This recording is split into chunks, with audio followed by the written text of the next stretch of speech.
Hello and नमस्ते दोस्तों, स्वागत है सबका इस वीडियो में। इस वीडियो में मैं बात करने वाला हूँ गिफ्ट पे क्या किस तरह का टैक्स लगता है, टैक्स ऑन गिफ्ट मनी। जी हाँ, आज आपको पता चलेगा कि इतने प्रकार के गिफ्ट भी होते हैं और इन पे टैक्स भी लगता है और किन पे नहीं लगता है।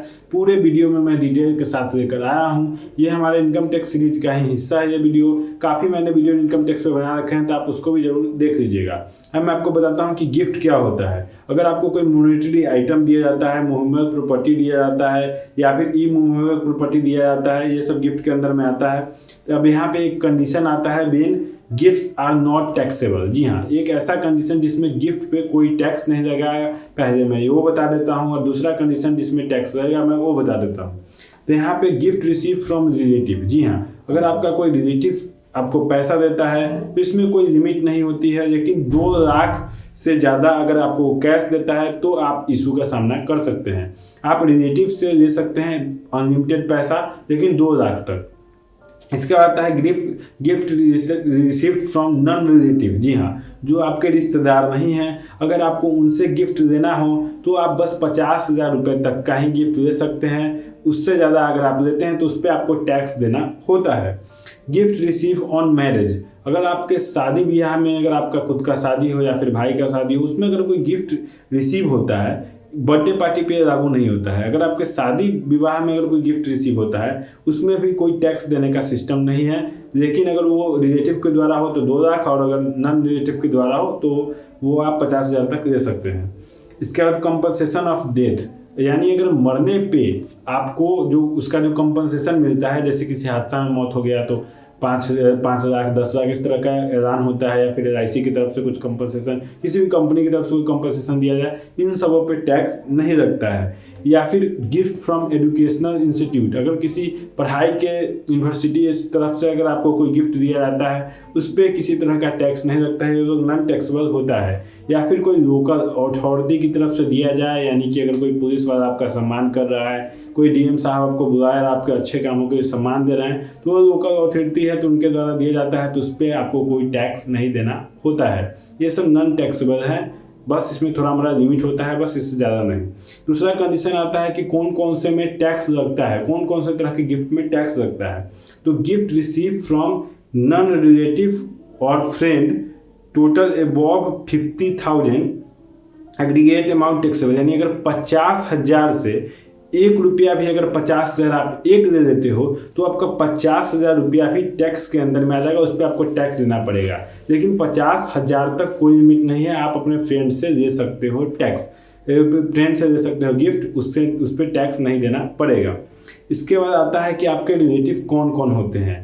आपके ब्रदर सिस्टर, इंडिविजुअल में हस्बैंड हो गए, या फिर आपका वाइफ, अगर कोई अगर मेल है तो उनकी वाइफ, या फिर ब्रदर सिस्टर उनके भी जो बेटा बेटी, इन तरह के लोग ही आते हैं आपके रिलेटिव में। खासकर ज़्यादा लंबा नहीं जाना है, चाचा उचा वो सब रिलेटिव नहीं है, वो सब थोड़ा दूर के रिश्तेदार हो गए। लेकिन ये लोग आपके जो भाई बहन, ये सब आपके रिलेटिव में आते हैं, या फिर थोड़ा मोड़ा फूफा फूफा भी चल जाते हैं। ऐसे कंडीशन में रिलेटिव में आप उनको काउंट कर सकते हो। तो ऐसे कंडीशन में ये लोग से अगर आप गिफ्ट देते हो तो 2 लाख तक का लिमिट है। लेकिन अगर कोई दोस्त से आप ले रहे हैं तो 50,000 का ही लिमिट है। इसके बाद आता है क्लबिंग ऑफ इनकम। जी हाँ, क्लबिंग ऑफ इनकम, यानी कि आप अपने पैसे को जानबूझकर चालबाजी के थ्रू सरकार से छुपाने के लिए गिफ्ट टू स्पाउस कर रहे हैं, यानी हस्बैंड अपना पैसा वाइफ को दे रहा है।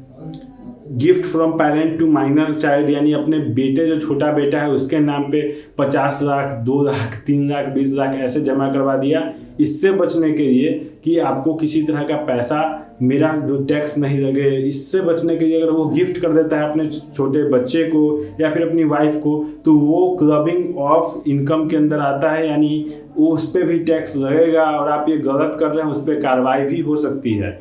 Gift from parents to daughter, अपनी बेटी के नाम पे ही पैसा 20 लाख 10 लाख डाल दिया और बोला कि वो पैसा तो मेरा नहीं है। अगर बेटी अगर 18 साल से ज़्यादा की है तो उसका है, वो बालिग है, तो ऐसा नहीं चलेगा, क्योंकि गवर्नमेंट ट्रैक करती है, उसे भी पता है कि वो पैसा किसका है। तो इसको क्लबिंग ऑफ इनकम के अंदर में आता है। तो इस पर आपको अच्छे खासे हर्जाने भुगतने पड़ सकते हैं। एक तो आपने गलत किया है, क्लबिंग ऑफ इनकम किया है, और अपने ही पैसा अपना बेटी को देकर आप ये साबित कर रहे हैं कि आपकी इनकम नहीं है, लेकिन वो भी आपकी इनकम में ही काउंट की जाएगी। इसका आता है clubbing of income non applicable. इसमें आता है gift from parents to son divert और रिवर्स, यानी कि अगर कोई बेटा अपने पिताजी को कोई पैसा देता है, इसमें आपको किसी तरह का क्लबिंग नहीं हो रहा है, इसमें आपको किसी तरह का क्लबिंग का इशू नहीं है। बेटा देता है अपने पापा को तो वो अलग पैसा है, बेटा का पैसा अलग काउंट होगा। अगर कोई कैश प्रॉपर्टी या फिर कोई ऐसा चीज़ जो इधर उधर जो आपके घर का कोई प्रोडक्ट हो, अगर किसी में आप शेयर करते हैं उस पर कोई टैक्स नहीं लगेगा। कैश प्रॉपर्टी भी पूर्वजों का शेयर होता है, उस पर भी कोई टैक्स आपको नहीं देना पड़ेगा। गिफ्ट फ्रॉम इंटेंशनली अगर टेक किया जाए, जहाँ पे इंटेंशनली बैक करने का सिस्टम नहीं हो, यानी अगर कोई आपको गिफ्ट कर देता है वहाँ पे वो वापस नहीं वो गिफ्ट मांगने जा रहा है, जैसे कि आपके पिताजी आपको 20,000 रुपये दिए तो कल के मांग सकते हैं, तो यहाँ पे वो जानबूझकर दिए हैं कि आपके पास ही रहे, कि मेरे ही बेटा के पास है तो मैं टैक्स से भी बच जाऊंगा और बोल दूंगा कि बेटा कहाँ है अगर 18 साल का हो गया है। तो ऐसे कंडीशन में वो क्लबिंग के अंदर आता है। लेकिन अगर वो इंटेंशनली नहीं, इस तरह से दिया गया है कि आप रखो उड़ाओ, उसका कोई मेरे पास हिसाब नहीं, हमको कोई मतलब नहीं है, तो ऐसा कंडीशन में आपको कोई टैक्स देने की कोई जरूरत नहीं, उस पर कोई क्लबिंग का मैटर ही नहीं बनेगा। इसके बाद आता है कि ट्रीटमेंट ऑफ गिफ्ट इनकम। यहाँ पे अगर आपको गिफ्ट रिसीव होती है तो वहाँ पे आपको नॉर्मल 1 लाख तक की आपको गिफ्ट के रूप में मिल सकता है, वो कैश नहीं होना चाहिए, आपको कोई भी गिफ्ट कर सकता है। उसमें अगर आप गिफ्ट ले रहे हैं तो उसमें आपको 2-3 चीज़ों को ध्यान देना है। अगर 1 लाख के आसपास के है तो उसके मार्केट वैल्यू के हिसाब से आपको ड्यूटी स्टाम्प उस पर लगवा कर लाना होगा, जिससे आपको उसका मेन प्राइजिंग पता हो कि हाँ ये बंदा मेरे नाम से, या फिर आप एक और काम कर सकते हो, आप बिल ही जिसको गिफ्ट कर रहे हो उसके नाम से बनवा सकते हो। जैसे कि अगर शादी में किसी को आपको एक अलमीरा गिफ्ट करना हो, फ्रिज गिफ्ट करना हो, मान लेते हैं फ्रिज गिफ्ट करना हो, तो आप दूल्हे के नाम से या फिर दुल्हन के नाम से ही फ्रिज को जाकर रजिस्टर करवाओ, बिलिंग करवाओ, जिससे उस दुल्हन को कोई इशू नहीं हो। अगर 1 लाख का फ्रिज है तो कल को ये इशू नहीं हो कि ये फ्रिज कहाँ से आया, तो आपके पास बिलिंग उनके नाम का रहेगा तो कोई इशू नहीं होगा। नहीं तो फिर आपको बुलाकर कौन दिखाने जाएगा, ऐसा कंडीशन में इशू आ सकता है। यहाँ पे भी एक आता है कि प्रिकॉशन क्या रखना है, यानी कि जब भी आप शादी में किसी भी तरह का गिफ्ट रिसीव करो तो आपको ये ध्यान देना चाहिए कि उस सामान का आप इन्वॉइसिंग दे दें, यानी कि एक बिल जरूर दे दें कि हाँ भाई ये सामान तुम जहाँ से भी लाया है मेरे को एक बिल दिखा दे दो। नहीं तो बाद में अगर वो कल के घर के छापा में निकलता है, फिर आपसे पूछेगा कि कौन दिया, तो आप बोलेंगे एक दोस्त दिया था, वो दोस्त कौन है, कहाँ से है, आपको हिस्ट्री बताते बताते जमाना निकल जाएगा और आप बुरी तरह से फंस जाओगे। तो यहाँ पे होता है, यहाँ पे आपको किसी भी शादी से पहले ये सब चीज़ों का ध्यान रखना है, जिससे आपको गिफ्ट के चक्कर में आपका फंस न जाए, कल को अगर छापा पड़ता है तो आप कहीं बर्बाद न हो जाए। इसलिए इन बातों का जरूर ख्याल रखें। मैंने इससे पहले इनकम टैक्स के काफ़ी वीडियोज बना रखी है, तो आप उनको जाकर देखें, समझो कि किस किस कंडीशन में टैक्स लगता है, किस कंडीशन में टैक्स नहीं लगता है, जिससे आपको फ्यूचर में हेल्प हो सके, आप बच के रह सके, आपके पैसा का कोई दूसरा आदमी उसको लेके न जा पाए। मैं मिलता हूँ अगली वीडियो में, तब तक के लिए इस वीडियो को देखने के बहुत बहुत धन्यवाद। तब तक के लिए टाटा बाय बाय, जय हिंद।